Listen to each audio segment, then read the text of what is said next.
Here, we do what others don't. Dream what others won't, driven to leap forward, determined to always give back.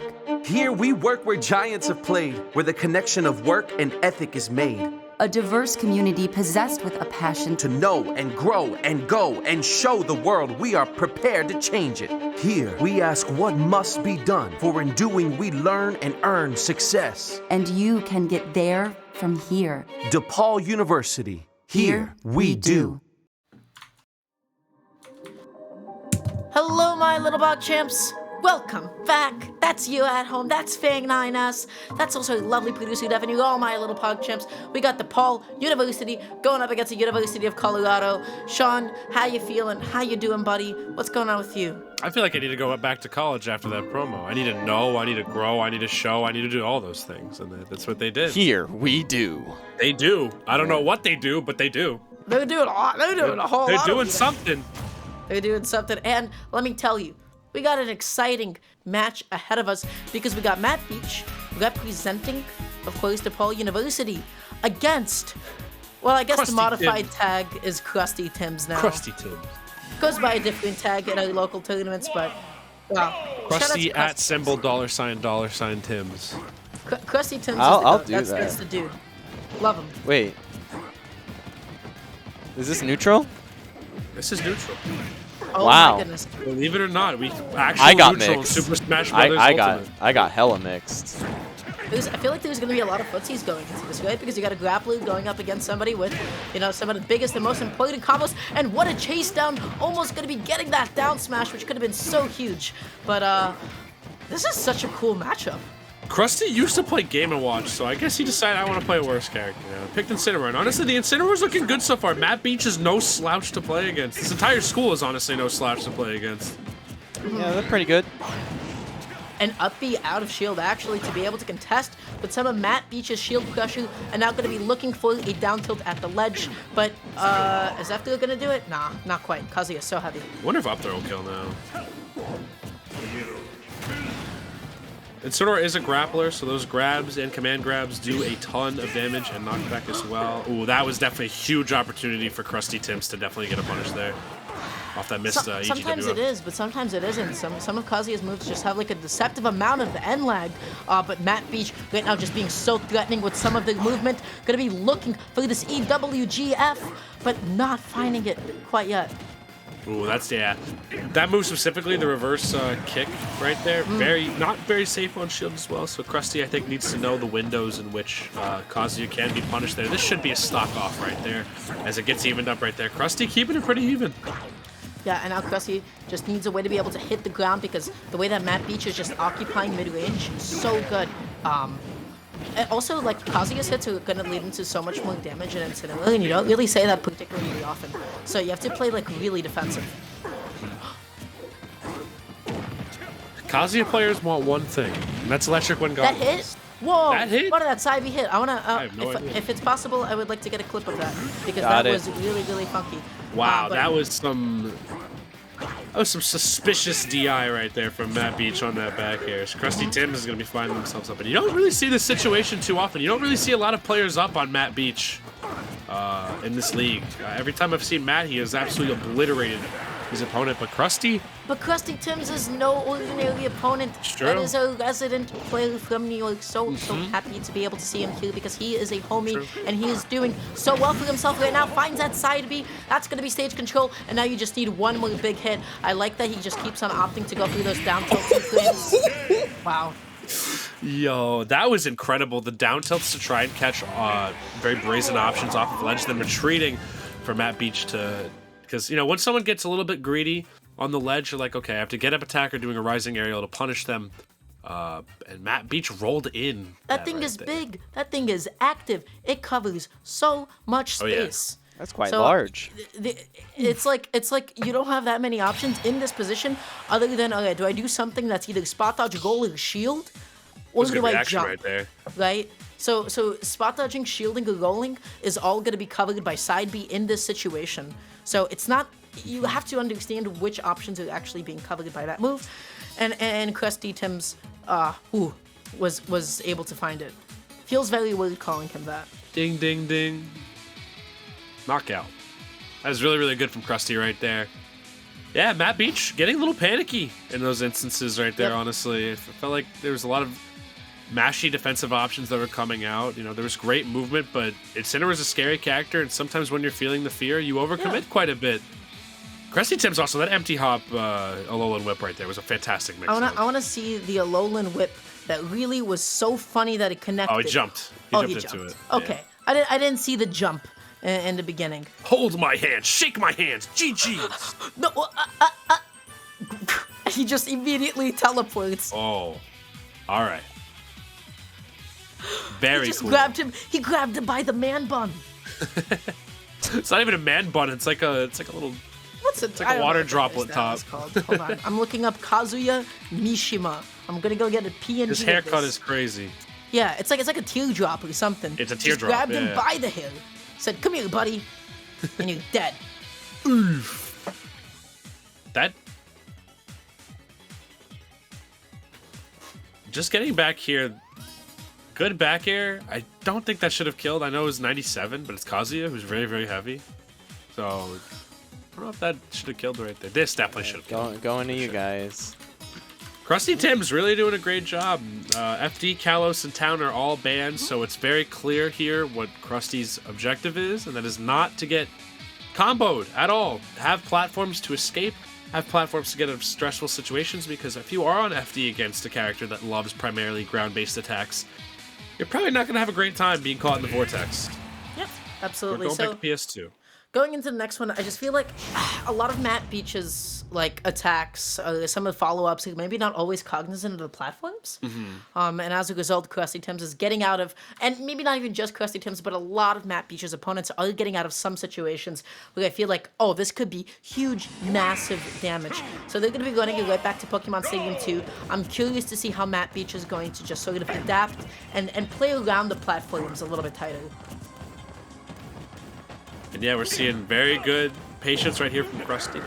One thing that a lot of players prey on against Incineroar is waiting for Incineroar to make the first move. As the character's big, and you want to often let heavies do what they have to do first, because a lot of their normals are very laggy and easily punishable.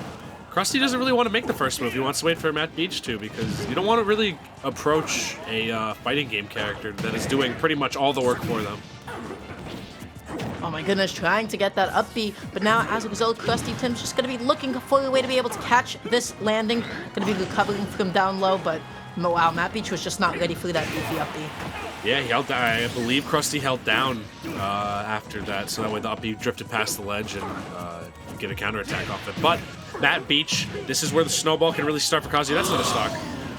Yeah. I just love that. I love that. I love it because it's just him shoving you down. Him saying poke, poke, poke, and you're dead. It's not like an attack because he's just putting you there. Oh my god.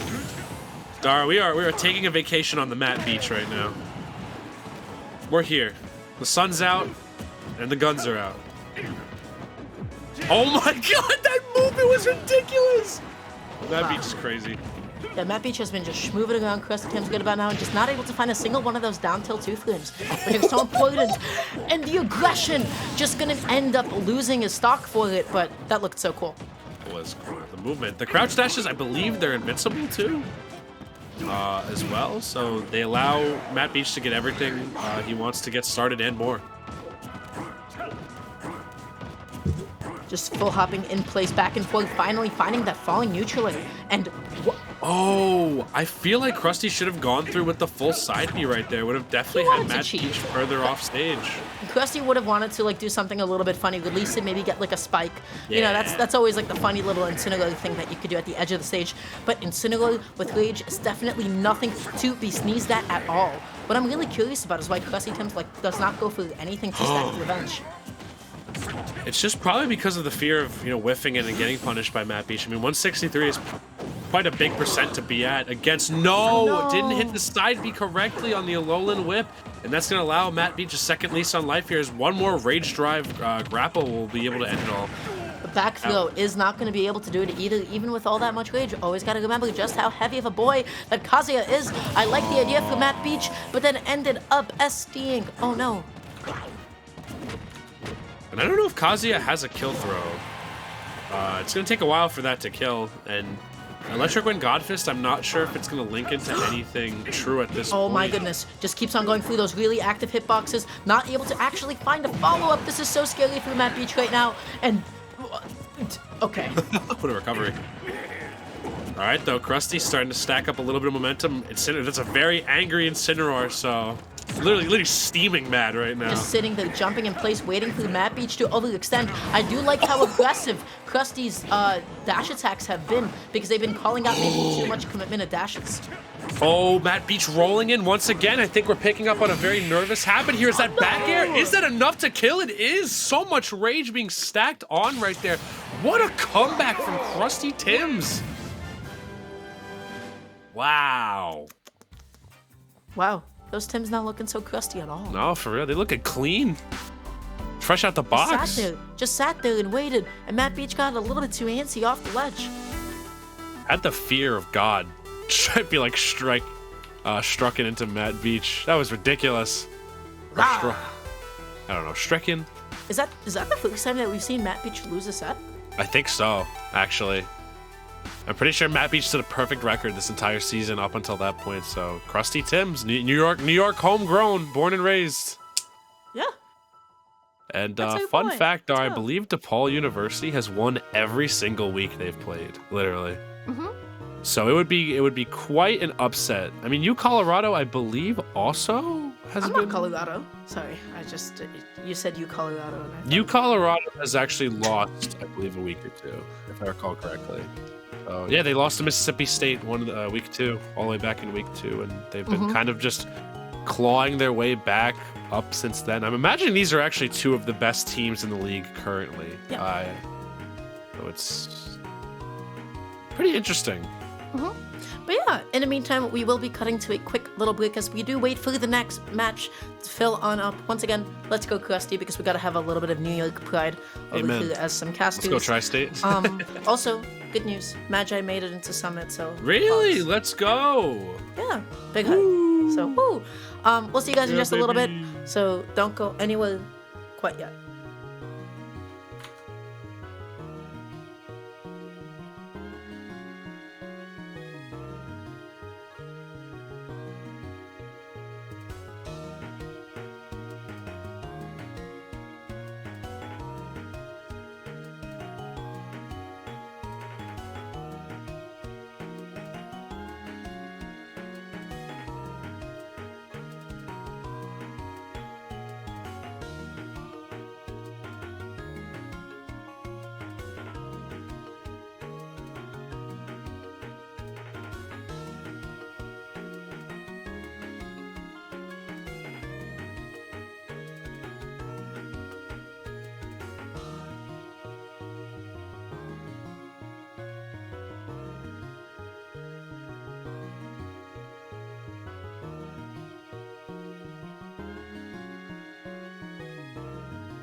Hello, my little pog champs. Welcome back. We got our next match coming up between DePaul University and University of Colorado. So it seems like we got Icona going up against Slatty. That's right. We've seen Pokemon Trainer versus Young Link, and we are already getting right into it. This matchup, I think we've seen it quite a bit, honestly. Both at home, honestly, and out on the road. And I do agree definitely with the Squirtle to start off with. That being said, Icona, fantastic Young Link player. Slatty's really good in their own right as well, so it's going to be very interesting to see who's going to come out on top in this one.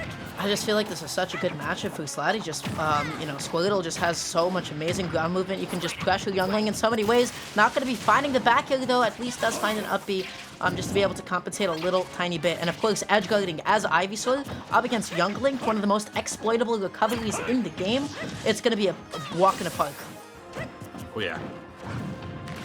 We are seeing the switch to Zard, which arguably might be the worst Mon for this matchup, to be honest. Slatty playing fairly evasively so far, though, and there's going to be a little bit of hang time as well. That being said, with how big Charizard is, it's going to be nice, seamless for Icona to really link these combos here. And actually going to be getting stuck on the platform. I don't believe Icona was ready for that at all, and just making the most out of those multi-jumps right now. Finds a really big neutral, but no big follow-up afterwards. Right now, this is so scary, and finds the kill. That's the beast. That's the beast, yeah. This is the beast Zard. Everybody wants to tackle you out. They're so scared of like a pip cancel F tilt. And then you know what happens? You get flare blitzed for it, but beautiful bomb into up from Icona, and we've got an even game. Tech roll in gets covered too, I think, actually, off of that punish right there. It's a very, very all-encompassing linear punish from Charizard. Has a little bit of startup too, and a lot of players will aim to get up almost immediately or at least roll away when they're put in a no-tech situation if they miss it. So really good conversion by Slatty, but Icona cleaning up that first stock as well. We're being brought back into even. It looks like they're starting to slow down the gameplay just a little bit here. Yeah, and finally Slatty's going to be finding that big hit, gets a up here into forward. I feel like they could have extended the combo a little bit more if they had just gone through like a double jump up there and landed onto the platform. But either way, it's just going to be good damage in the meantime. But those you can't be too hasty with those directional air dodges in. These swaps from Slatty, getting him out of danger every single time. And Squirtle's still very favorable here, honestly. I call out those jumps from Icona really, really well. Icona has been jumping back a lot to try and throw basically boomerangs to cover the jump backwards to try and get some breathing room between him and Slatty, but it's all for naught. And there it is, good again.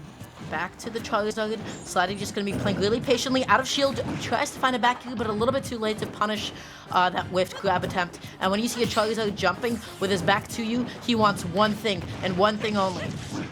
Oh. Or nair. Or back air. Excellent stuff there. There's so little that you can do in that situation, because if you air dodge, then you're just getting edge guarded from a nasty place. Slatty's switching to the Zard, having a lot of longevity on a lot of these stocks, and just playing really patiently, really waiting for Icona, not really falling for the traditional. A lot of players like to jump in front of zoners, but you know, these quick callouts from Young Link with these fire arrows so good as Icona manages to snag Slatty on one of these platforms right here and actually cleans up that stock. And this is about as even of a game as you can get. Oh, thinking maybe connecting the first up tilt, gets the jab block into, I believe that was the F smash, and now just going to be looking for this next big hit. Slatty overextending a little bit with that up B, but just not eating anything for it. Uh-oh. All right, not going to quite get the punish there, but a few unfortunate whiffs right here on both sides. Icona going to get it, and I'm liking the adaptation to use these lingering up airs right there. The hitbox on it is so active, and they can catch air dodges and switches alike. You know, Young Link's up airs may be, like, objectively one of the most over-tuned moves in this game. They're so good. Because it's active, it's strong, it's active between 5 through 49. And deals like 15%. It is absurdly powerful. The early hit at least does. But this is looking like a completely even game right about now. I feel like Slatty has been struggling to set up any of these edge guards. I think it's... Oh, this could be huge. Oh my god, the chase! I'm kind of sitting in shield for too long, being unsure of what Slatty was going to do next. And that will catch the landing right there, as Slatty's going to be taking that game one. What happened? What did Slatty press here? I want to see that again. That was F smash at the end there. and Well, not just- slidey, excuse me, Ikana. maybe an So air. Ikana gets hit here, and then coming back onto the stage. So what happens? Air dodge. Yeah. That Just was an air the jump. dodge and That was drifted the in. air dodge. No matter what, here's the thing though. No matter what, in this entire situation, like as soon as this is happening, like if you choose to drift in like this, it doesn't matter where you drift because at this point you're going to be getting hit. I do believe Ikana wanted to be actually like going to the platform. I think that was the intention, but Youngling just really does not have the airspeed to be able to make that happen because this hitbox is just covering all of this space. So even if you fade back, it's still just going to be able to hit past here, and then you just end up dying. So Ouch. That was like the perfect landing spot right there. It's because Ivysaur reels so far back during this F smash that this catch was possible. yeah. You know, look at the starting position of Slatty right here, just gearing up for this F smash. That covers so much range, and unfortunately landing in the very beginning of that for Akana right there. Yeah. That wouldn't have even reached to the ledge either. Like, Akana could have definitely just done a neutral getup or something, but they got, I think, too scared of the F smash and tried to land aggressively on stage. That thing is big. That thing is massive, and it just covers a lot of space. But I do think that entire thing was just like unintentional. I'm pretty sure that the intention was just to go to the platform, considering how much they were drifting in with the neutral air dodge. So a little bit unfortunate on their behalf, but sometimes it be like that. And all three Pokemon looking really polished on Slatty right there. Like, each Mon did work, like, and did work well. Like, you had the Zard stock, you had the Squirtle finding openings in neutral, being aware enough for the jab lock. You had the Ivysaur at the end there really controlling a fair amount of space. Just really, really good, well-rounded gameplay from Slatty. Like, you have to have mastery over all three Mons if you're going to play Pokemon Trainer successfully, because each one can get you out of different binds in different matchups. That's why this character, albeit very hard, you just gotta know what to do with all three Mons. Just happens. Just be like that. So we are going to be getting right into the next game. I feel like it kind of was like slowly picking up like a lot of those really, really big and important hits later on into the game, but it's so difficult to actually find those combo starters on somebody as mobile as Squirtle. It's true. And small battlefields, layout very similar to PS2, but you know, ceiling is a little bit different. And I don't know about the side blast zones, but there's definitely minor differences in both stage size. For instance, small battlefield's definitely smaller lengthwise than Pokemon Stadium. Yeah, and new blast zones are going to be just a little bit different as well. So, you know, you're kind of getting a bit of space, getting the boomerang into fire, arrow, and forwarder. That's going to be big damage. Catching the high recovery attempt. This is looking like you're kind of stuck right now because their momentum is so good. Wow. Oh my god, it didn't kill? Wow. The Ivy holding on for a little bit longer, and now we're on the Slatty Zard, and this Zard knows how to deal with zoning very effectively and play very patiently, not moving while Akana is like forced to kind of panic a little bit and try to get startups off of here. There's so much damage accumulated, but what an excellent roll there from Slatty. I'm so surprised that the forwarder did not connect. This could be the edge guard, but maybe dipping down a little bit too deep. Slatty missing that big opportunity, and now just opting to jump, not tech on the platform, because Youngling could easily cover all of that space. So I like these choices to jump and not like tech. Slatty's patience is unreal. You saw how Akana keeps positioning Boomerang to kind of capture jump from ledge, but Slatty's just been waiting for the angled Boomerang and then another commitment option from Akana to get off of ledge right there. That was so smart. We're just going to be getting that tilt and gets the tech chase with the F smash just because it does indeed hit behind, and there it is again. The F smash at ledge. It kind of keeps on opting to go for all these aggressive options, like jumping when sometimes you just got to hold on to the ledge. Sometimes you can just drop down, double jump, and grab it. Or choose to jump in a less aggressive manner. And it seems like that's the name of the game, honestly, today for U Colorado. It's just catching the habits of DePaul, you know? Habits that, albeit aren't, they're displayed usually because of the commanding advantage that DePaul has, or just hasn't been punished because DePaul's been so dominant against these other schools. But U Colorado really, really dominant force to be reckoned with here, especially in this series. I like Sladdy's idea to go for the neutral B there, but maybe just choosing to use it a little bit too late because it really doesn't dip below the ledge. When Young Link was up there and like front and center in front of Squirtle, that was really the time to do it. But Sladdy has just been edge guarding, keeping it kind of out for the longest amount of time. Gonna be looking, fishing even for some of these falling forwarders. Okay, gonna be catching right there. Kana, this is Akana's chance to get some of this damage back, but these chases from Sladdy. Such good grounded gameplay from Sladdy. And what a great dare right there. Just faded into Akana and took the stock right there. That was so clean. Not gonna be finding that neutral. That hitbox is a little tiny bit stubby sometimes, so it really does not hit nearly as far as I'd like it to. But there it is that time around. That's the jab, that's the attack, and that's it. It could have been. That could have gone a little bit better for Sladdy there.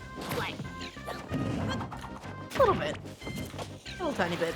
Well, now we got last stock each. Ikana taking a second to breathe a little bit. Jab, not an option we traditionally see fully completed by Squirtle, but it's pretty quick. It's a good job. There's just lots of little poking tools Squirtle has that are a little bit better to use, but that was a perfect instance to use jab right there. Oh, is that it? No, a little bit too slow on the F smash, yeah. And put it a little tiny bit too late. Now Ikana just needs that one big hit, that one like down angled close range boomerang, just something, anything. Oh, F tilt coming out right there.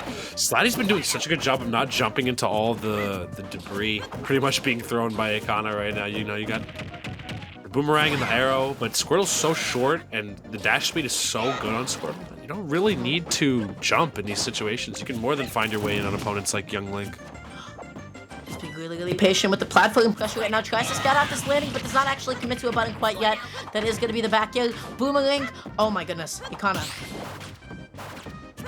Sladdy's still not panicking too hard after those initial hits, but Ikana slowly racking up the damage. DI not being too optimal out of that. We are going to see the switch to Ivysaur right here as Sladdy thinks that they'll be able to finish it right here.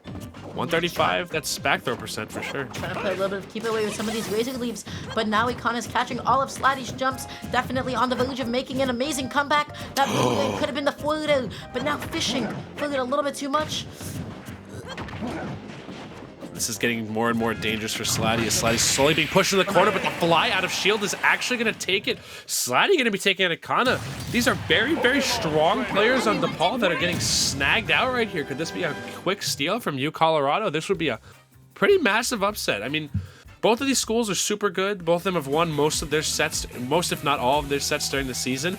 But this is the making for something incredible for U Colorado. If they can steal this series, this would put them in a very, very good spot in the league right now. Especially against an opponent like DePaul University, so... geez, pretty unfortunate stuff there. I feel like towards the end, he kind of knew exactly what they wanted. They wanted, like, those falling forwarders, those fairly one down tilt forwarders, you know, stuff like that. But it really did end up becoming quite a bit telegraphed. And Sladdy, as a result, was just able to prevent that win condition for the longest time. But that was just such good following. Yeah, for real, the tracking was ridiculous. I am super impressed with Sladdy's play. Honestly, that was super duper patient gameplay, albeit this SD right here, but the edge guard would have been super hype right here to have. Yeah. I have never really seen anyone play against Young Link that masterfully and that patiently in a while, and it paid off beautifully for Sladdy right there. But gamers, with that being said, while we do wait for the next match to get on ready, we're going to quickly cut to a little break, so we'll see you guys in just a couple of minutes. Don't go anywhere quite yet.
Gamers, hello. Welcome back. We got a match nice I'm a and gamer. ready for all of you guys. Yeah, that's right. You sure are. And we got Stigma going up against AIV, Terry going up against Ike.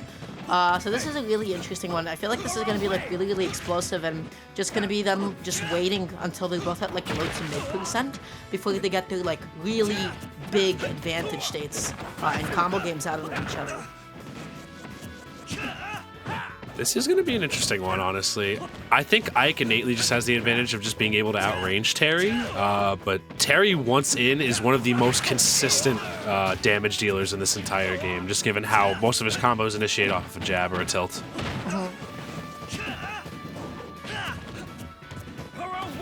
Just waiting there, just sitting really, really patiently, tries to go for the down B, is not going to be able to find it quite yet.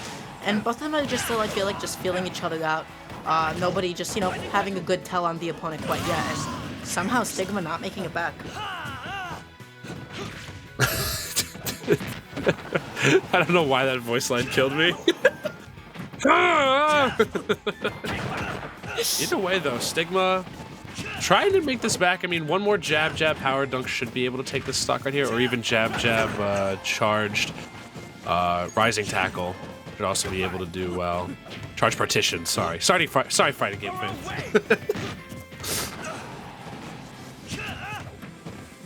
Just sitting there really, really patiently, tries to find the uppy out of shield and is going to be able to do so at 180%. You got to really make sure that you're not committing too hard, that your buttons on shield are going to be nice and safe, because you just got to hold on to it as long as possible. Finds a down throw. Is that going to be the up air into uppy? Not quite yet. Not sure why.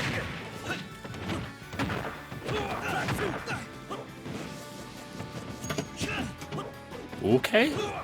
The IV managing to make it back a little bit. Again, oh, that would have been... That actually caught that jump right there. That was definitely not a real combo. I mean, Rising Nair can lead into Burn Knuckle to finish off stocks. Didn't exactly get the sweet spot on that right there, but it did catch the jump frame AIV. Stigma is playing this matchup really well, just being very cognizant of what to look for, like what to respect. I really like the way that they've also just been approaching edge guards as well, right? Like, you know, just opting to maybe try and space out a down air to be able to punish up the apex of it. But Terry offstage is so vulnerable. You really got to abuse Ike's big buttons, and AIV should have been. Good up B right there, albeit a pretty slow up B unless someone hits your shield unsafely, but it's such a good move to get people off Ike a lot of the time. And AIV, you know, using borrowed time for this stock right here, but gonna miss space actually to the ledge, intentionally going onto the stage, potentially get some sort of counter hit. That's gonna leave into that down tilt burn knuckle right there for Stigma. Tries to go for the falling neutral, but the trade there is just going to prevent AIV from finding anything bigger. Now that's going to be, once again, all these falling aerials. Stigma has caught on, going for a lot of air-to-airs, but what an up-B. Oh, yeah. Oh, my God. The charge partitioned rising tackle actually going to be able to make Stigma get back to the stage just barely. But we do have Go on lock, but AIV getting more of that damage up and up. If they can just get Stigma into an edge-guardable position, this will be huge. Oh my gosh. This is anyone's game, honestly, at this point. I mean, AIV just really needs to find this nail into up and set up this edge guard. But what a call out! How often do you see Ike side B be punished? That was raw. That was so raw. There's only a few moves that can really consistently punish Ike's side B too, but that was such a good call out on the fall right there. We can get that replay almost immediately, and yeah. Right here, we see it. We see the charge up. Stigma just goes out there for it. That was like the max hold, I think, on Burn Knuckle 2 for the maximum distance. Such a risky, wild call out, but if you can find good counterplay to edge guarding Ike, you're already winning half the battle. You know, you have to be able to take advantage of that, and not a lot of characters can really contest with quick draw. That was wild. Yeah, no, quick draw is like usually one of those things that you see happen and you let it happen. Right? It's like, okay, Ike's charging it, he's gonna go to ledge, I don't want to get hit by this, I'm not trying to die early. But I've never seen somebody have the kind of courage to go out there. That's brave. Usually, like, the only time I've seen that punished is by characters like Lucas or Ness, who have very, very disjointed distanced projectiles to really knock Ike out of quick draw in that instance. I really don't see a lot of characters contest the initial hits of quick draw with such a long extending, especially a special move as well. That was ridiculous right there. from Stigma. Clearly having some like EXP. I feel like not a lot of people would do that. Yeah, not a lot. I wouldn't. I didn't. I wouldn't. I'd be terrified. Be like, I'm good. So that was a really that was a really back and forth game that is going to be finally putting 1 point onto the board for DePaul University. So let's go ahead and take a look at the captain's channel and see what the bands are, what stage we're going. Seems like it's going to be Battlefield, which is honestly such a lovely stage for Ike. You got lots of platforms to extend off of. It is so difficult to get in on a camping defensive Ike on this kind of stage as well. We're getting into it. Stigma clawing this series back for DePaul, because if U of Colorado gets one more set, that's pretty much it for DePaul, unless they can just blow out U Colorado. But Stigma clawing it back. Not the most likely player on DePaul's roster, but DePaul's roster is just has endless depth. I feel like all of their players are so strong. It's ridiculous. Just dashing back and forth a little bit, trying to find a down-angled F-tilt. Is not going to be able to do so. This is so back and forth still. And now AIV has just not found a big opening this game quite yet, in the same way that Stigma has. Oh boy. Yo, you saw the little shimmy to microspace a little bit forward right there by Stigma. Stigma's very interested in playing this patiently, and AIV kind of whiffing a lot, getting caught whiffing a lot too, not being able to finish up that punish right there. Stigma just waits for the opportunity to get this big blow, and big blow, here it comes. Yeah, that down B is not going to kill quite yet because it is Battlefield, it is Ike, and Ike is so heavy, and you just have to respect that quick trio. You got to let it happen at that point. Not even Stigma could get out there and try to side B it, but ooh, maybe getting a little bit too comfortable with that jab power dunk. Yeah, these high quick draws from AIV really haven't been working out. That's the second time AIV has been punished for them. You're almost always fit to go to ledge. You can space quick draw very specifically, so Ike floats above ledge to have a hitbox up there and still get to ledge. So that way you can complete, getting an attack off in the air and going to ledge. But AIV's been getting called out for it a little bit. Maybe just planting the feet, trying to be as patient as possible, trying to just get anything going to, but Stigma has just been holding on to this lead so well, just dashing and shielding, playing so safely, spacing out these tilts. Stigma's neutral is so good. Oh yeah.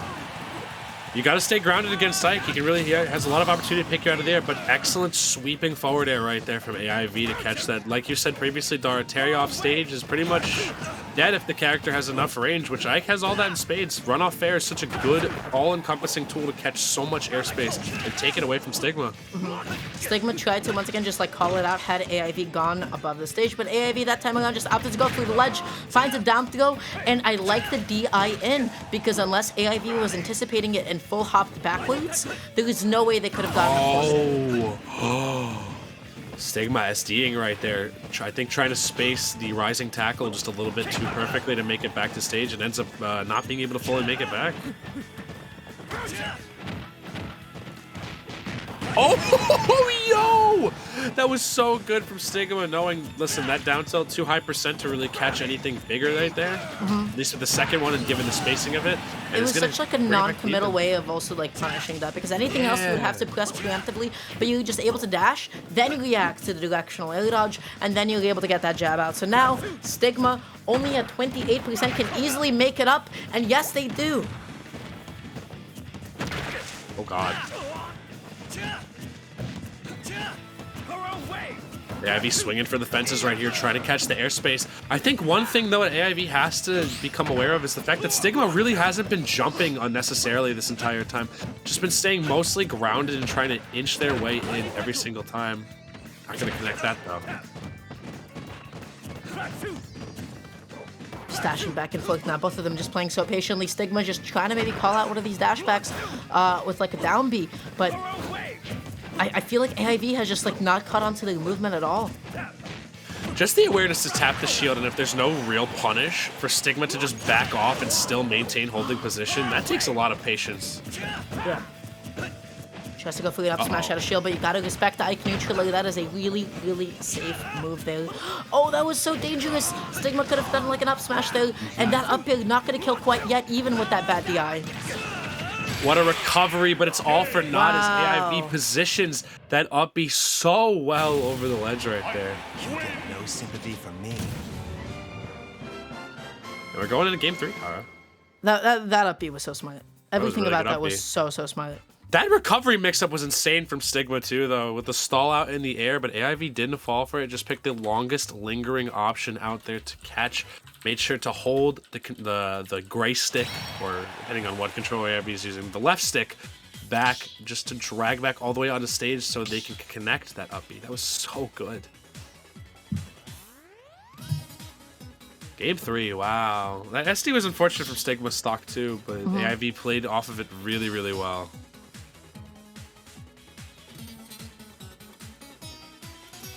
Just double jumping back on, gonna be, wow. I feel like both of them just played this so well, and this is still anybody's set. I feel like this stage pick really favored AIV well, because even though Stigma was like getting a lot more of the hits, AIV was playing around the platforms a little bit better. Just maybe had like a little bit more space to themselves.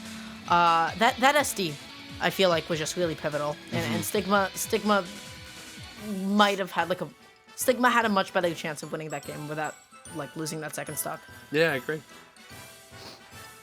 So, counter-pick advantage is going to DePaul since Stigma won that game right there. So at least they'll be able to get their stage. I believe there's DSR, if I recall correctly. FD, Kalos, and Town are off the table, so no flat stages.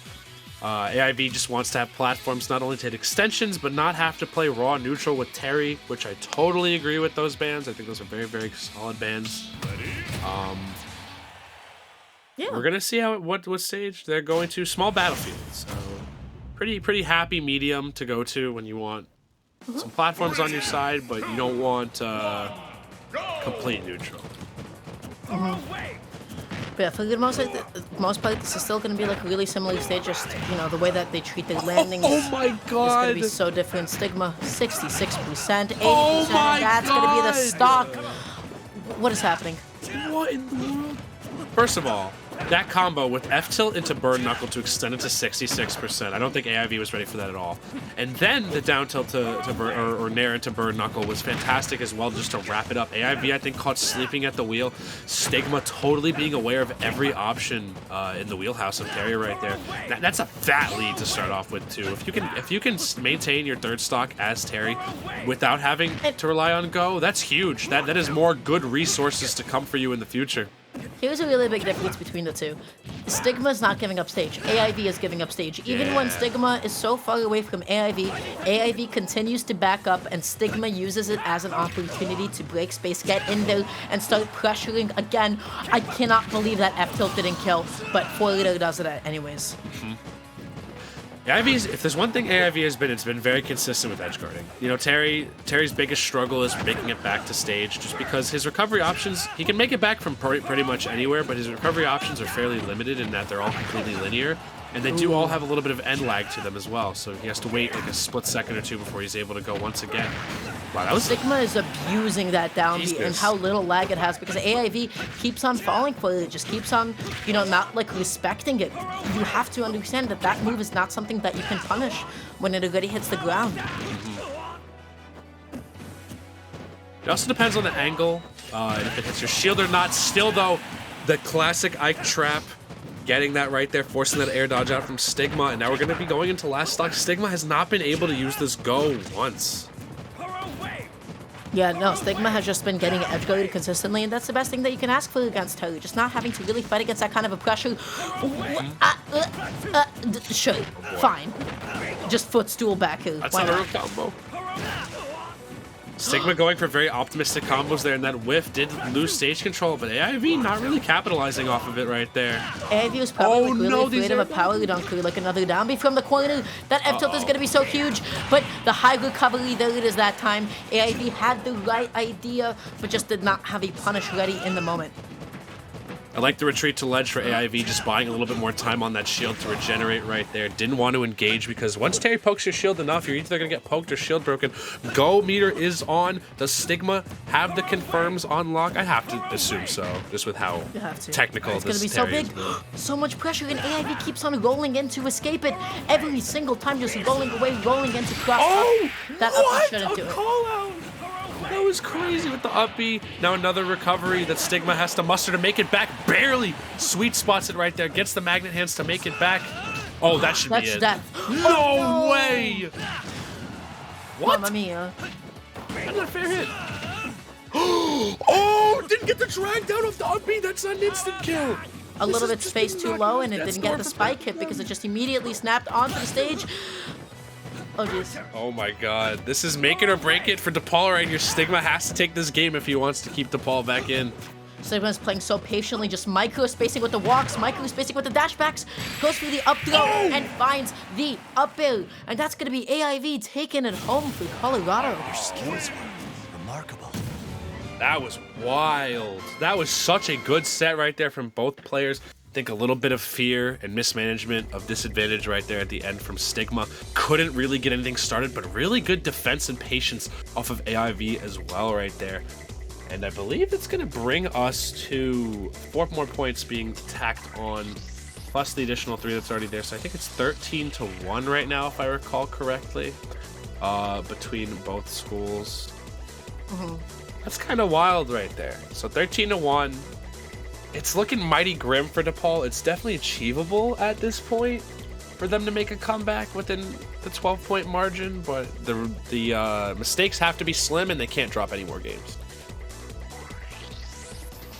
That was crazy. What a good set. Wow. I live for those sets in this league, honestly. Yikes. You just gotta get a little. You gotta get a little closer, buddy. Gotta be a You're little just closer, bit too far yeah. out. That would have killed for sure if it was a little closer. It's just those micro spacings that you got to get down, honestly. Terry is a character that you need to be within striking distance where I can kind of keep you at bay a little bit. Either way, I think we're going to cut to a quick break as we get the next 2 players on deck. So guys, thank you so much for joining us here for Season 3, Week 8 of EGFC. I'm Fang, joined here by the lovely Duramgar, and we'll be seeing you guys real soon.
Hello gamers, and we are back. We got the next set coming right up.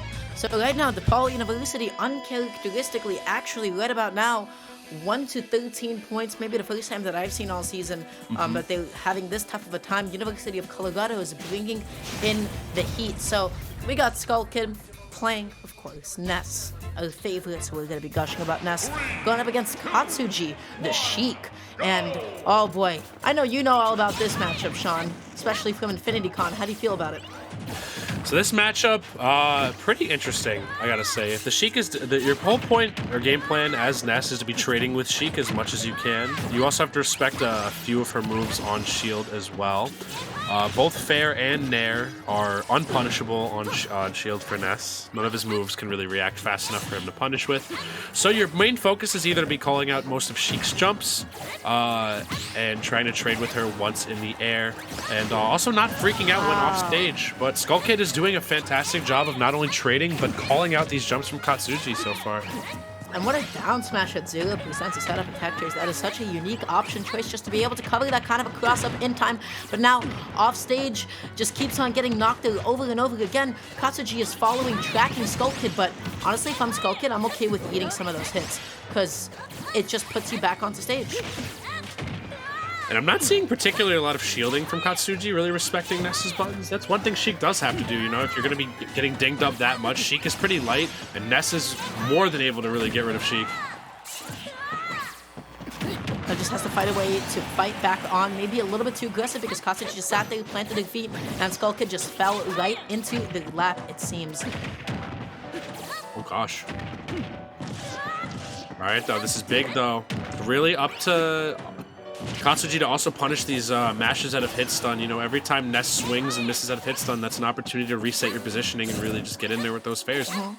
You know, what Sheik lacks in kill power, she can make up for in terms of stage control and how good her buttons are.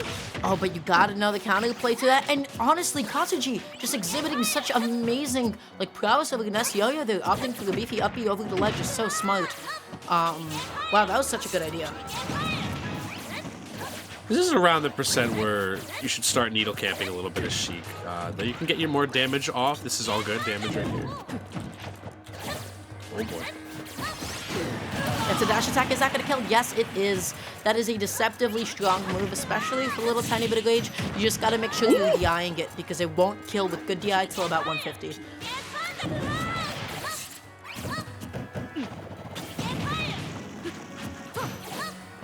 Skull Kid just looking to get this damage off, kind of respecting the amount of range Sheik has and just using PK Fire to try and bait in, but Katsuji is finding openings. Still just getting clipped so many times by these PK Fire cancels off the platform right here. It's one thing you definitely have to respect against Ness, especially in 2021. Every Ness player does this now. Okay, gets the back hit, maybe just tries to cover like a directional, like an air dodge, or just like a button on landing, but Katsuji just opted that time around to jump. Now, finds a double jump cancel magnet into back heel, but just now ready for the bouncing fish. Always an option at mid-range when Sheik is recovering. Oh my god! That was so sick, the reverse single needle right there and the up smash. Katsuji knows the tech right here, but these PK Fires have been aiding so much damage to Skull Kid. If Katsuji has any hopes of bringing this game back, gotta figure out a way around those PK Fires or how to shark when they're unsafe, because they're not always safe if you're right below Ness. You can run under them. Oh my goodness, such a good PK Thunder there. And now just Skull Kid needs one more big hit. Up here, neutral, forward, back here, up smash at the ledge. Is going to be able to do it as Katsuji just ends up buffering a directional air dodge. Now, I would love to say this. I love the way that Katsuji was actually coming back onto stage with up B. Yeah. Because here's the thing with Sheik's Vanish. I believe it has an active hitbox on the first frame that Sheik reappears. It does. So the way that Yo-Yo works is it's a projectile, right? Similar to like Bayonetta smash attack, similar to Corlin's, in that it can be interacted with and clanked from an airborne opponent. That time around, what happened was Katsuji just launched themselves upwards, right? When I guess they still don't like have necessarily an active hitbox around them, just before they disappeared, and then just ended up buffering an air dodge. So you really want to be at a distance where after you vanish, your hitbox interacts with the yo-yo so that you're not immediately snapping to the ledge, so that there really is the explosion. Because if you do that, you know, you trade with the yo-yo, so as long as it's not transcendent hitbox, and you will be able to just get back on nice and easy. That was a very, not a terrible game one, honestly, but Katsuji just definitely needs to respect a few more things. This matchup, while being, you know, on paper seemingly to be Ness' favor, Sheik is just Sheik is a really good character when put in the right hands, and there's a lot of safe things she can do to really stay out of Ness's burst range and make things kind of hard for Ness, because you got a pretty solid projectile and needles that'll set up a knockdown. You know, we saw the reverse right there. That was fantastic. Katsuji clearly has the tech on hand. You just have to have the nooch with it. So yeah, going into game number 2, you know, this is still, I just feel like this is a really meticulous matchup for Sheik, right? So there's like a lot of really small plays and spacing that you need to make sure you're not constantly trading with Ness, who does win the trade war just by virtue of having just that much stronger hits. Finds a falling neutral, but actually going to be crossing up Katsuji, so didn't follow the deduction properly. And I like these little small safe buttons right here from Skull Kid. Just also using Magnet to kind of mix up when they're going to be landing right here. This is big damage already being put on to Katsuji. Excellent grab right there.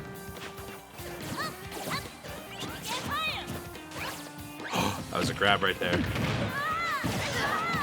Oh my goodness, and tries to go for the follow-up after the other, but Ness still just having plenty of time just to be able to mash out of it. There is the first up smash. And oh my goodness, just not going to be able to make it back on, as Skull Kid just keeps on finding those little tiny pokes. With some characters like Palutena and Sheik, because of the way the hitbox shifts from their 2-frame animation, it's almost impossible to actually connect the full swing of down smash. Yeah, So absolutely. sometimes you could just SDI it and just get through it. You could just keep going. And if you want to double counterplay that as Ness, don't focus on linking the multi-hits, just hit the initial drag back of it. Wow. What happened to that second stock? What happened? Just got erased, kinda. Kinda. A little bit. Disappeared from existence. A little bit of a magic trick right there. Oh, tries to get the drag down. Not going to be able to do so quite yet. Skull Kid just fighting for, like, this 3-stock right now. Only at 66%. This could be so huge.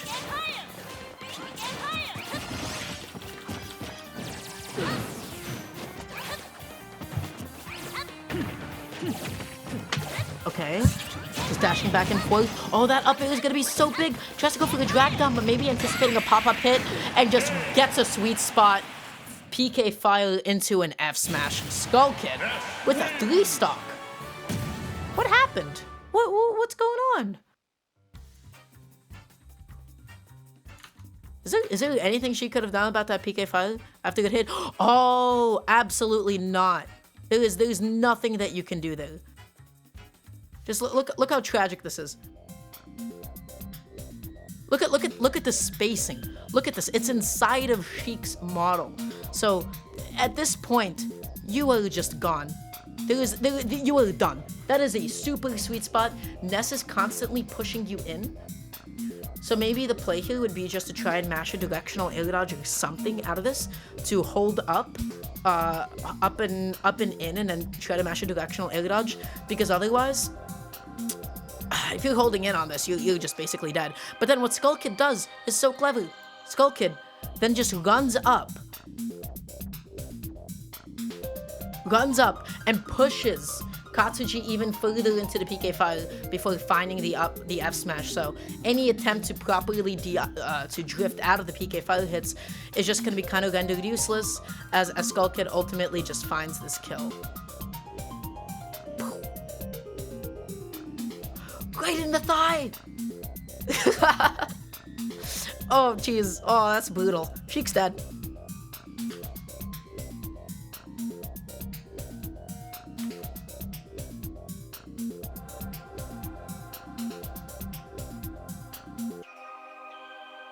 Yeah, that just happens sometimes. People always forget, like, all the multi-hits, so sometimes they just buffer the air dodge in an attempt to tech, but almost never will you actually be in a situation where you need to tech that.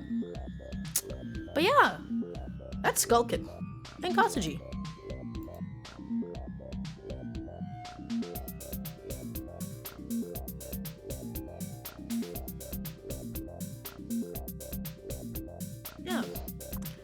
Alright, gamers. In the meantime, though, we are going to be cutting to a quick little break as we are here with Chair 9S. He had to go open the door for his mom, apparently. So we'll see you guys in just a couple of minutes with a final set between these two schools. So DePaul University has the ability to be able to make this comeback. Is it likely? It's going to be looking a little bit difficult, but if they can get at least 6 points, we got a set here. So see you guys soon.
Hello, my little PogChamps. So, welcome back. We got our final set between DePaul University and the University of Colorado coming right up. So we got Icaro representing DePaul going up against Zagosian from Colorado. So a little bit of a tough spot for Colorado because there's a bit of pressure happening. If DePaul University gets 6 points, they're going to bring it to a tie, and then they're going to be doing a tiebreaker best of 3 match. And that's just two stocks. Yeah. In order to actually avoid that happening, yep, it's going to be 2 stocks. If they somehow win 4 stocks total or more, it's going to be looking pretty grim for Colorado. So let's see how well Zagosian could hold it down. So we do have Zagosian on Samus versus Icaro on Bayo. And this matchup could go either way, honestly. You know, Samus has a lot of tricky zoning tools. Bayo has one of the most high damage output combo games and ability to track characters in this entire game. So I'm very, very curious to see who's going to come out on top here.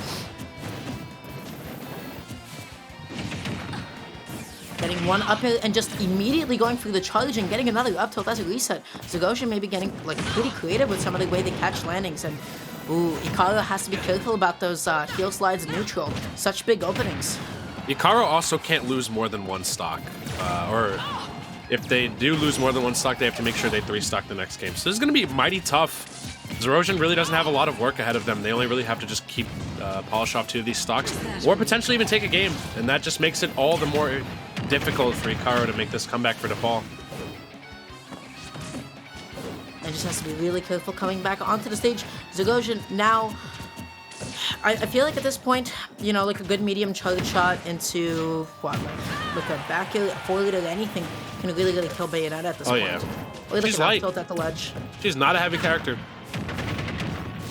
I don't think up throw will even kill you. This is a start, though. Not going to die off the top just yet, though. Albeit it's PS2, and this should be one of the easiest stages to kill off the top on for Bayonetta. Yeah. Neutrally not going to kill quite yet from across the stage. The next hit definitely will, though. So Zagosian just being really, really patient here.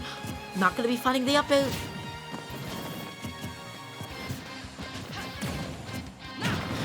This is tough. It's pretty much a game of chicken at this point, and the DI Oh no. looking a little weird right there. I don't know if Zagosian jumped or dropped the DI or what happened there, but that's the first stock going to Icaro. Yeah, Zagosian could have definitely lived that one. Oh, goes for the up throw, maybe trying to catch like an air dodge back onto the stage. I do like that Zagosian dipped out there before like fading back in. Wow. Yo. What a startup right here. This can be big, too, if Icaro keeps this momentum going. Only can really drop 1 stock, and the damage is just piling up on Zagosian right now. Is that a kill? Ooh, it's a trade! What a trade. And this stock is going to be so vital because you know what this means? It means that they cannot lose another stock if they want to bring it back without another 3 stock in this next game. So every single last stock counts in this format. That's right.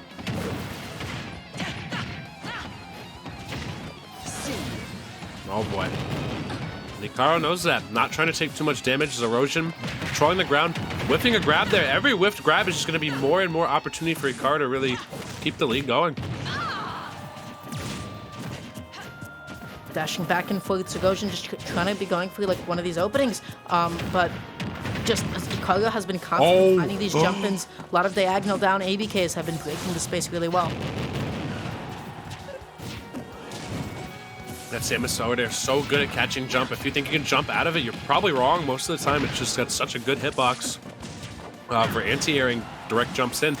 And this is one, I was gonna say back air, but no, Icaro ending it out with the max charged bullet arts right there. And that's gonna put, honestly, DePaul in a very favorable position right there. 2 points up. That's gonna be 9-13. This is make it or break it. Zagosian needs to be able to win this next game. Just 2 stock. Or just bring Icaro to their last stock, and then you can just throw the game. Then at that point, it's fine. At that point, you can jump off the stage. It won't matter. You'll still take the W for tonight. A little bit of Katsuji and Skull Kid being sprinkled in there for good measure.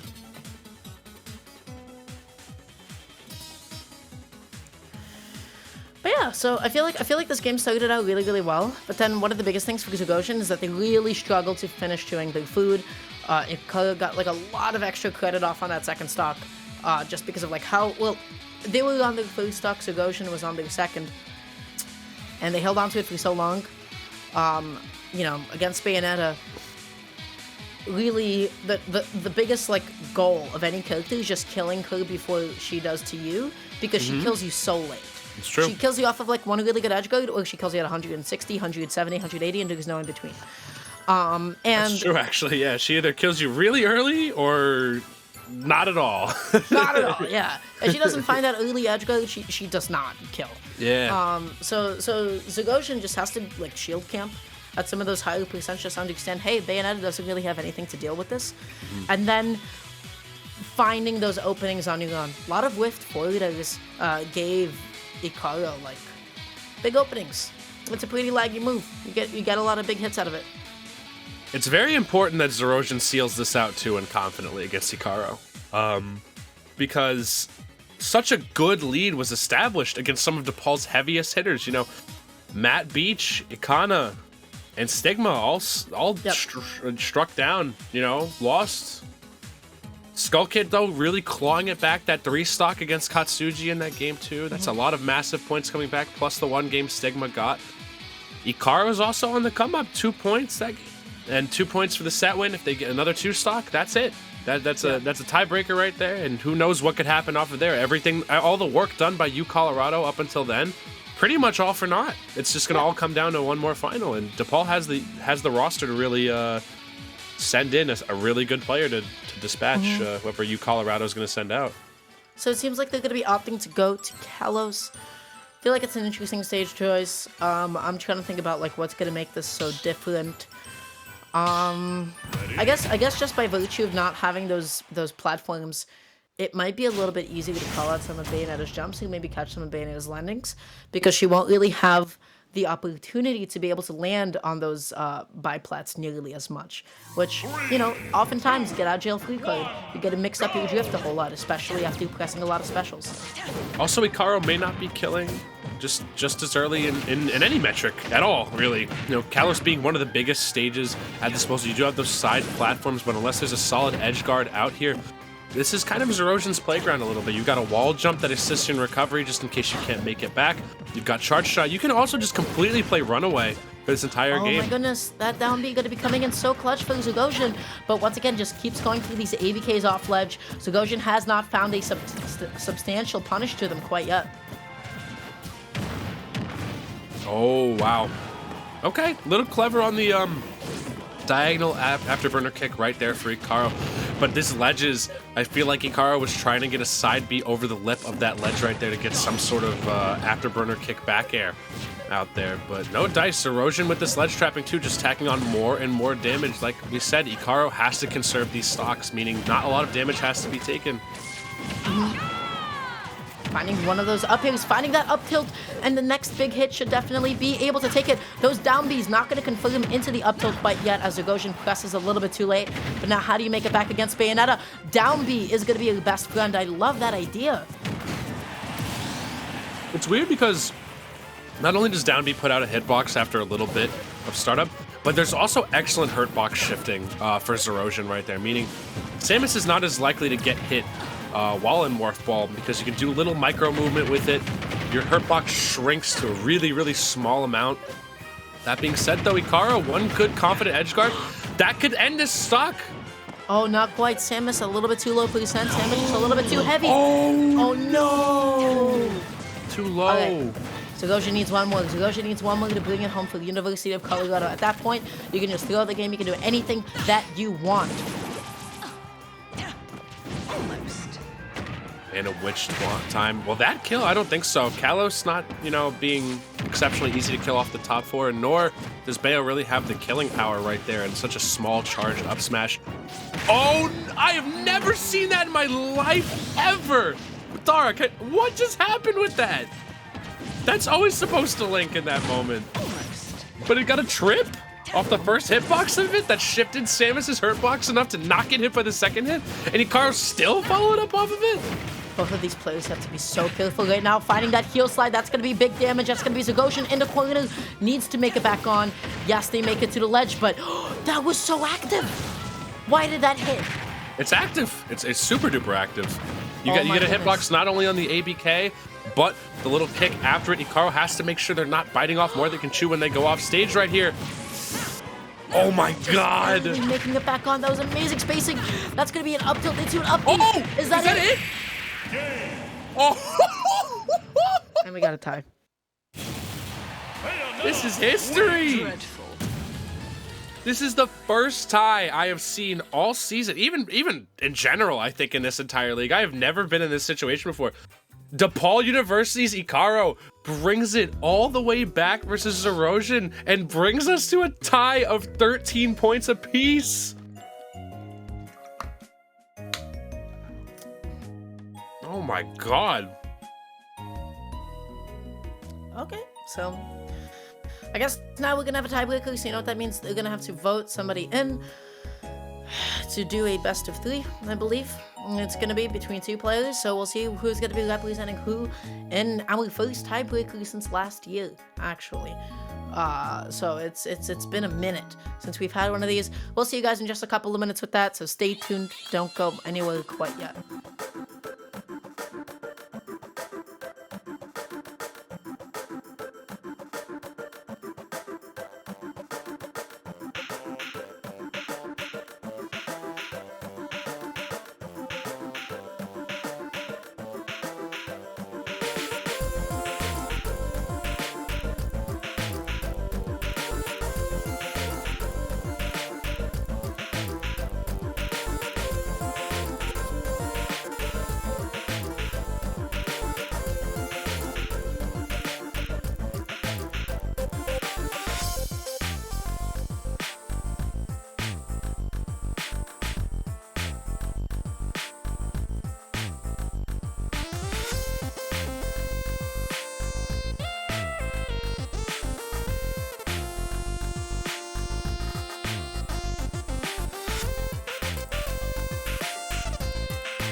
Hello gamers, we are back. We got the grand finale between these two schools. So, Sean, tell us a little bit about who we have coming up. We got Stigma, a Terry Wonder, coming out of DePaul University. We got Krusty Timms, repping the Incineroar, and honestly, I definitely agree with the pick for you, Colorado. Krusty just did such a phenomenal job earlier today. You know, had a little bit of time to cool down as we started, maybe 2 hours ago, I think, actually. So, Yeah, no, been a bit of time. we've been here for a while. For a minute, but Stigma being sent in is a surprising pick because Stigma actually ended up losing their set against Yeah. AIV, albeit just barely. Just barely, and they displayed like such amazing fundamentals as well. So I definitely do not disagree with this pick at all. But right now, Krusty just occupying the stage so well, not able to cover enough space as Incineroar is so slow with the neutraler, so they did not find that late hit. Yeah, a little bit of redemption right here for Stigma right here. Still though, very interesting matchup dynamic. Both of these characters, we're going to be seeing a lot of interacting between the two. You know, even though Terry does have a slight zoning tool, it's not really going to come into play too much as most of what I just want to see it raw. All right, I thought we were going to see a Buster Wolf or something like that. Nah, fully charged F smash just to get the inconsistent kill right there. Stigma's so good. Yeah, now Krusty's just struggling to find this way in, just falling right into the, oh my goodness. This was a blind pick for those of you in the chat, by the way, so it's not like one school was counterpicking the other. These two just picked who they thought was the best player to really get the job done right here. And that's what's going to happen here. Krusty had the great idea. That was the best way to possibly punish it. But I think what happened, he jumped a little bit too soon, hit the apex of the jump a little bit too soon. But either way, Uppy is going to be able to clean it up. And Incineroar is a stock monster. That is a stock tank. So you just know that he's not losing this anytime soon. Please. And the game plan, I mean, Never Krusty, mind, I lied. I just lied to all of you. Krusty proved his worth earlier against Matt Beach, who was also playing a fighting game character. So while the game plan isn't 100% the same, it's relatively so, I feel like, in that the same advantages and disadvantages of Kazuya could most definitely apply to Terry in this scenario. So it's really Krusty just proving he can do what he did the first time wasn't a fluke. Yeah, and this is like so bizarre because it's not often that you actually see Incineroar get good, decent, or like even matchups at all. So Krusty's luck definitely just sort of paying its dividends right now. Tries to go for the downer once again, a little bit too late on the draw, and just trading with it, taking so much damage. Oh no. Well, so again, the charge partition is invincible up until it actually ends. So it's very, very hard to get the timing very, very specifically on it. Either way, though, Krusty going to be nailing another stock off there. Sitting on final stock right now, though, at 109. We've seen Krusty make comebacks, though, earlier today with so much rage stacked on. Can definitely do it again. Oh, belly flop, breaking that right there. Just constantly being kicked and denied of getting back onto the stage. Oh jeez. That should be game one. Yeah, charge partition, rising tackle, really, really powerful. Launches you pretty high up. And Stigma gonna be taking that game one. This is the reversal for DePaul. This would be such an insane comeback as they were down pretty much this entire crew battle up until the very last, but it all started with Stigma taking one game and then snowballed into so much more than that right after. Just showing, you know, that these battles aren't about who has the better peaks. It's really about how consistent and how much depth your school has. And DePaul has depth to spare, for sure. DePaul has depth, DePaul has consistency. University of Colorado showed off some amazing highs, but then maybe had some places be a little bit lower than others. And as a result, we have found ourselves here in this really dangerous situation for them. So I'm trying to think about what really gave, like, some of the ways that Krusty was like punishing Stigma's uppies. Really gave them like a lot of openings because they kept on getting hit by it, they kept on taking damage, and then they completely lost their advantage. So if Krusty does not have the confidence to be able to time the down air, which is totally fine, you have to opt to sit there and shield and ledge trap instead. And Krusty didn't go through that. And it looks like we'll be going to Lilat actually for this game too. So interesting counter pick right here for Incineroar. But you never know. I've seen crazy things happen on Lilat. I don't know how that'll impact like the punishes Terry has, if the slants will impact spacing in any way, shape, or form. But this is the stage that Krusty wanted to go to, so we'll see how it goes. Just dashing back and forth, trying to find a falling up air, excuse me, just positioning himself so well on these platforms, and Stigma has just not been able to land in so long.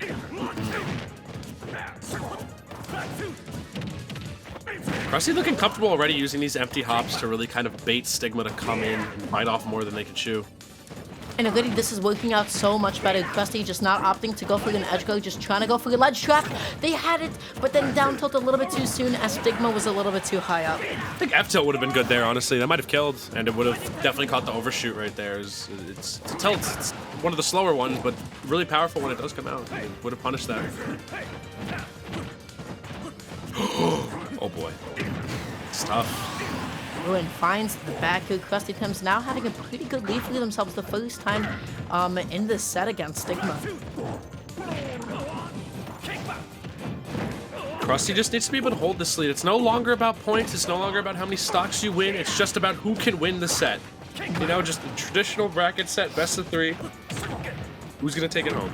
I feel like every Incineroar at some point has kind of picked me to Lilat, by the way, so I just feel like this is a good Incineroar stage, period. Because, oh my goodness, that side Happened to me B. before. Yeah, wow. Looking more and more favorable, though, as the game goes, as Krusty's up 3 stocks to 1 right now, and Stigma really hasn't connected anything super substantial to get this first stock off of Krusty, and we're still waiting. We haven't really seen Stigma utilize Go at all, just during the entire tenure. Great SDI from Krusty right there. That was so good. Love the neutral. It was such an active and safe hitbox to throw out, even if it does end up touching Terry's shield. I feel like Krusty Tims' out of shield options have just been very on point. That's a back throw for stage control. This is all his game. Oh boy. That's the punish you want there. Way more consistent than jab jab power dunk at those percentages, because you'll link right into the rising tackle out of jab, and you can charge partition it while you're doing the jab. You can hold your stick down while you're holding A. So really good stuff right there from Stigma. That back throw is not going to do it quite yet. On anybody else, it would have taken the stock. You just need a down tilt forward. You just need a dash attack. You just need a side B. You just need a back throw. Anything, but what a call out! Stigma! What? What? How? What was that? What was that? Yo, pause. Found that. Slow down. What's going on? Is Stigma about to sweep this entire series from under our noses? Stigma. It could happen. Stigma just playing so patiently right now, finding so many big hits. Krusty just needs one hit, anything to do it. Finally, the up throw does connect. Oh my god. Stigma. How is all shaking. Oh my god. Jesus That was Christ. so scary. Krusty making us sweat there real quick. That up B was insane. Everything about that up B was so cool. I want to see that. I want to see that up B. What was it gonna be? What led into that? Was that just a steal? What happened? I just look what happened. Got knocked up. Our guys are trying to go up and use. Was that charge partitioned or not? What I'm really curious about is, was this? Yeah, it like, was. That was so smart to use the charge partition one while they were on the jump up. Wow. Was able to get the invincibility, not only that, but extra knockback out of it as well. And perfect to catch off the top. That was insane right there from the Stigma. spacing, the timing, the idea, the call out. This was the coolest stuff. This was That awesome. was so cool. These are both really good schools with really good players. Yeah, I agree. So we got some hype matches, dog. Oh yeah. Game 3 as well. This will determine the whole shebang. Who will get all the glory, the points. No money, but at least not right now, but we'll see. We'll see how it goes. This is as close as it gets. Doesn't get closer than this one. Small battlefield coming up next. Good counter pick for Terry, as we saw earlier for Stigma, though they unfortunately dropped to AIV earlier on, so it's going to be very, very interesting to see how this goes.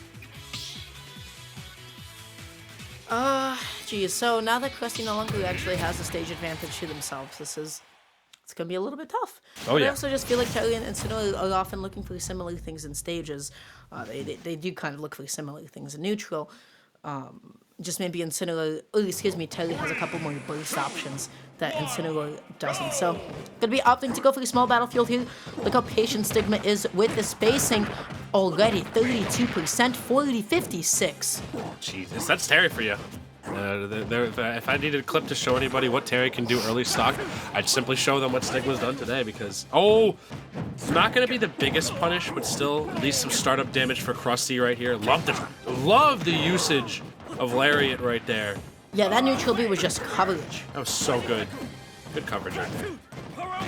And again, I like this adaptation from Krusty, just respecting those up Bs, just not getting hit by it anymore, just letting it happen and focusing on the ledge trap. But then, ledge trapping is a whole other demon of its own. Stigma going through all the full jabs there, instead of popping out another option after jab 2.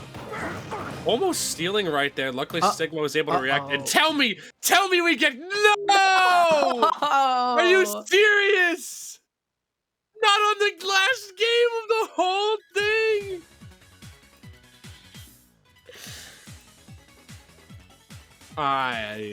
Sakurai, why, brother? We'll cut to a break. We'll see you guys in a few minutes. This is messed up.